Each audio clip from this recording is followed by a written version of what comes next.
Hi guys, I thought today I'd share one of my own games with you. This is one I played back in 2013. My opponent was International Master Nhat Minh To, who's a Hungarian-born Vietnamese, and we played our game on chess.com at 24 hours per move. Nat had white and he opened with e4.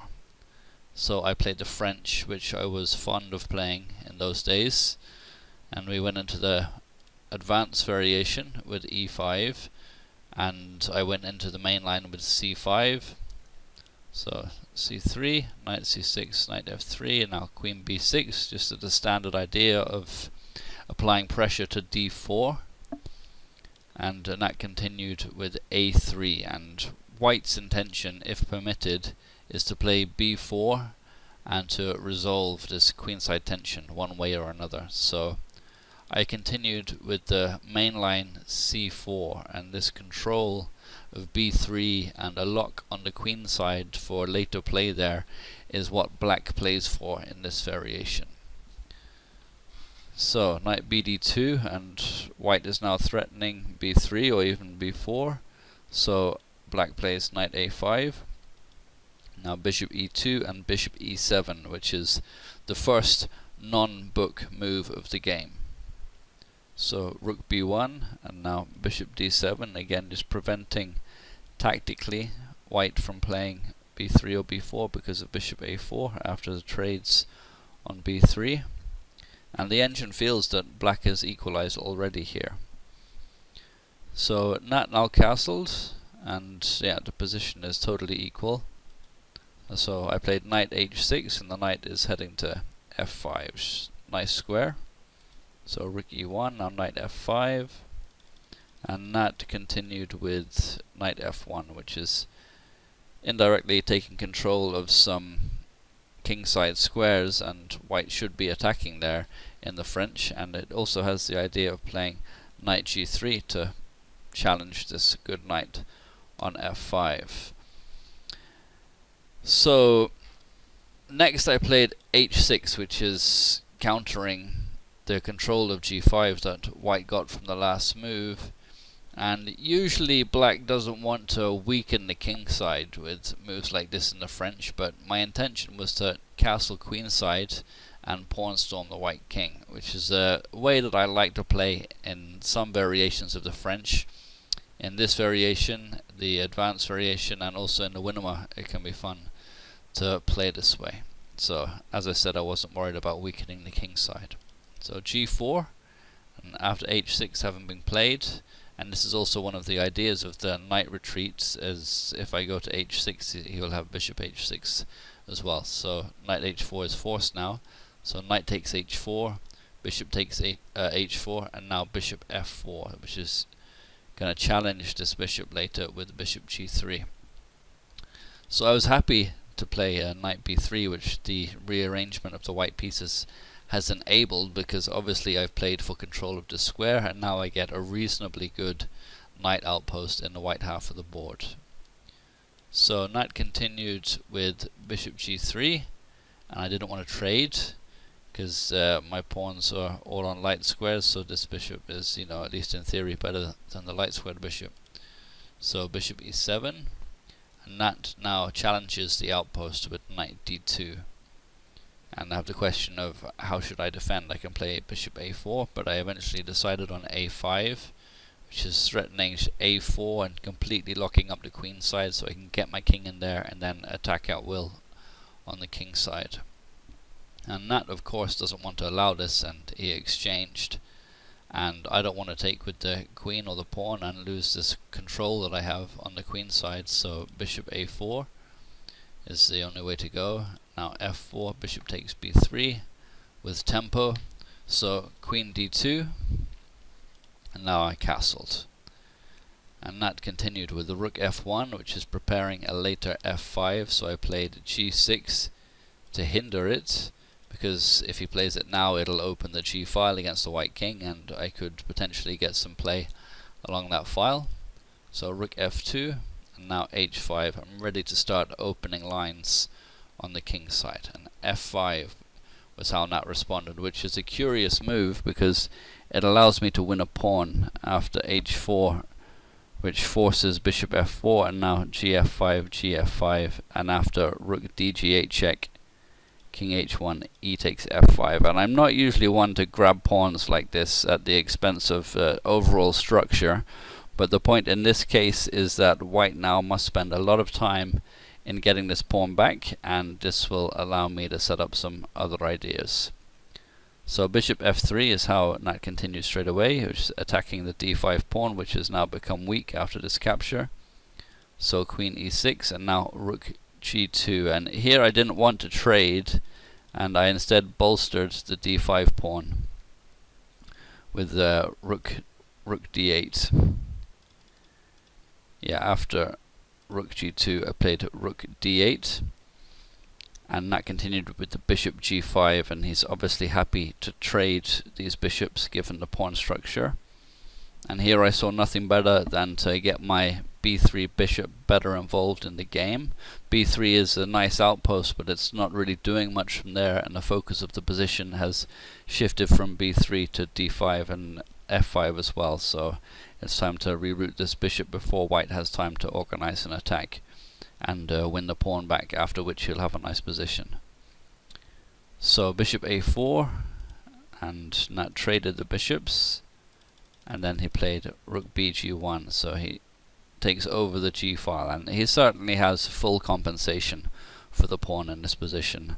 I don't have any immediate attacking ideas or threats, and my pawns are definitely weak and can be attacked, but he has to find a way to do that quickly and effectively, and in the meantime I'm able to set up a nice blockade on the pawns here. I first played queen e6, which is to enable bishop d7 next, because I just want to solidify these pawns at least, and then think about attacking on the king side or applying pressure on the queen side. So h3, which is presumably to stop me from playing h3 myself. Now bishop d7, queen f4, applying pressure to the weak pawns, and now queen c6, just to vacate e6 for the bishop.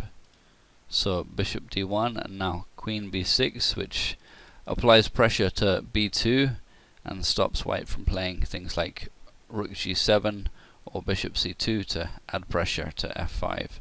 So this space that black has gained on the queen side in the opening is used to retain the material advantage that he's gained after white chose like an interesting line, I guess you could call it, in giving up this pawn.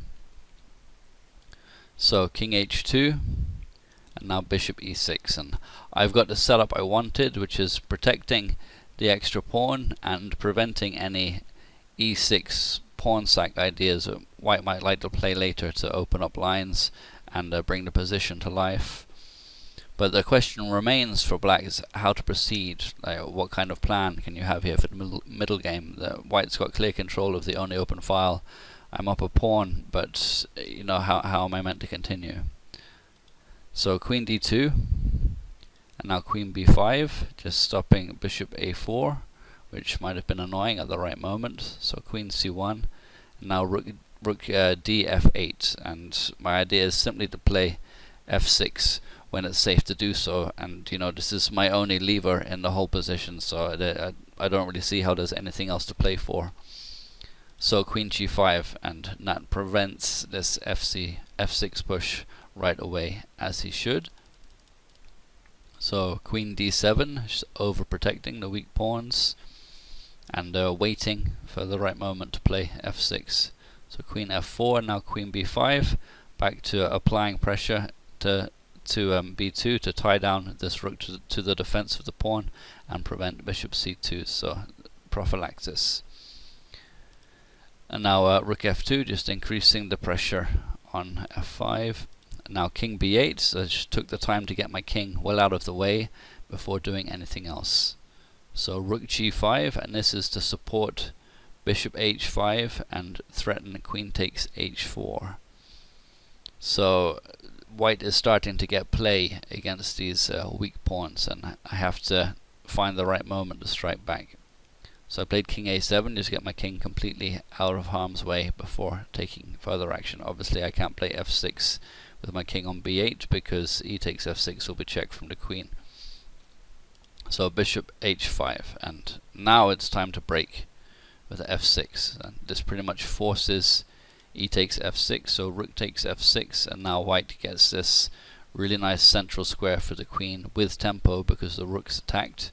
So rook h f8, and now I of course have the plan of trying to advance this pawn down the board and tying white down to defending it and then attacking elsewhere. So rook g6 forces off one pair of rooks due to the pressure on the bishop here at d6.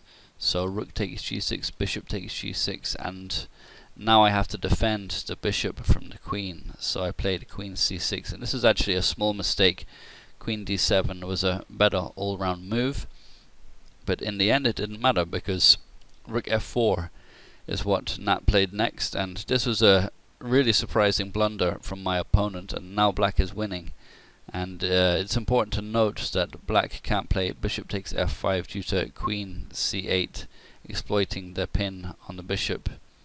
If bishop takes e6, then just rook takes f2, king g1, and queen f8 is going to be winning. So rook f4 enables this capture because the pin is no longer in place because the rook is protected by the queen. But there's a tactical problem with this move, and this bishop is hanging, and after bishop d7, just discovering an attack on the bishop, it sets up some really nasty traps, and there's actually no way out of this position for white now. And Nhat blundered again with bishop takes f5, and his problem is simply how to defend the bishop. If instead he goes to h5, now queen h6 is crushing because it attacks the bishop, which must now move along this diagonal somewhere, and after it moves, a rook e8 is coming next, and it's going to deflect the queen from the defense of the rook. So it's actually game over, and if rook takes h4, then queen d2 check forces queen e2, but now the white queen can no longer get to f4, which it could from e5, and that's the point of this check. So queen g5 is now tactically winning. The rook has no squares, so the queen has to defend it, and for example queen f2, but now rook h8 is just winning a piece. So Nhat anyway played bishop takes f5 in this position, and I responded with queen b6, and this is an alternative way to exploit white's mistake. The monster threat is queen takes b2, and this is going to be mating, and this control of the queen side that black got in the opening is now decisive. Another way was simply with queen h6 here, is also simply winning a piece due to the pin. Bishop takes e7, queen takes f4 check, and there's no way to get out of this pin. So queen b6 is what I did play, and Nhat responded with bishop takes d7, and I was honestly amazed that my title opponent was playing these moves, as it's clearly losing, but there was no defense. b4 put up a little bit more resistance here, and now again queen h6 is winning, or even a takes b4 is playable too, because after bishop takes d7 and rook takes f4, queen takes f4, b takes c3. It's clearly winning. So yeah, bishop takes d7 is what Nhat did play, and then I get to take on b2 with check, and as I mentioned, this is a force mate, although all I had seen at this point was that it was ultimately winning the exchange, because the king now has to move to the first rank. None of these, the queen or the rook, can defend, and after the king goes to the first rank, just queen c1 check is going to pick up the rook. And that's what happened, in fact. King g1 and queen c1 check, and here Nhat resigned. Losing the exchange is the least of his worries, because there's no way to avoid mate here. For example, if king g2 and rook takes f4, threatening queen f1 check and rook f2, so queen e2 and now queen takes c3 with queen g3 coming next is crushing. So this was my first ever International Master scalp, and the game lasted just over a week with about 7 moves each per day. Needless to say, I was fairly astonished after going a pawn up and spending several hours on almost every move and drinking gallons of coffee and looking at loads of different variations. And I'm sure Nat was taking nowhere near as much time as me, or even trying especially hard. He may have been playing many games at the same time, but in any case, I was of course happy with the win. So I hope you enjoyed it. Smash those like and subscribe buttons if you did, and I'll be back with more soon.